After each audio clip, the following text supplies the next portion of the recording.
अगे सुन बाय, हे डाग कसला यायचं? कपडे बी नीट धुता येत नाही काय? काय गे कशी भांडी धुत्यात? तुझ्या आईने काय शिकवलं नाही काय? आणि बाई सकाळची जरा लवकर उठत जा, नांदाई आलीस. आईचं घर नव तुझ्या, पुढची कामं करायला काय बाई येणार नाही? बायको काय करतेस?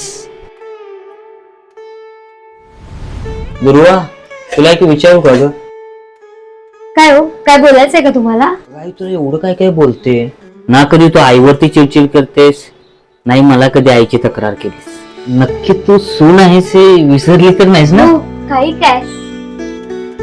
मी ना आईंचे खूप जुने फोटो बघले, तेव्हा त्यांच्या अंगावर खूप दागिने होते. आणि आज तुम्ही लहान असताना तुमचे वडील वारले. आपल्या आईने आपल्या घरासाठी तुमच्यासाठी खूप कष्ट केले. आईने त्यांचा एक एक दागिना मोडून टाकला. तसंही त्यांचं वय झालं, थोडी किरकिर करतात पण होतात लगेच ठीक. मग तुम्हीच सांगा, मी माझ्या सासूबाईवरती राग का धरावा बरं? खरंच ग, तू किती समजूतदार आहेस. आणि हा विचार माझ्या मनात कधी झाला नव्हता. खरं सांगायचं तर ना, माझ्या नशिबाने मला फक्त बायको नाही तर माझ्या घराला सांभाळणारी लक्ष्मीच दिली.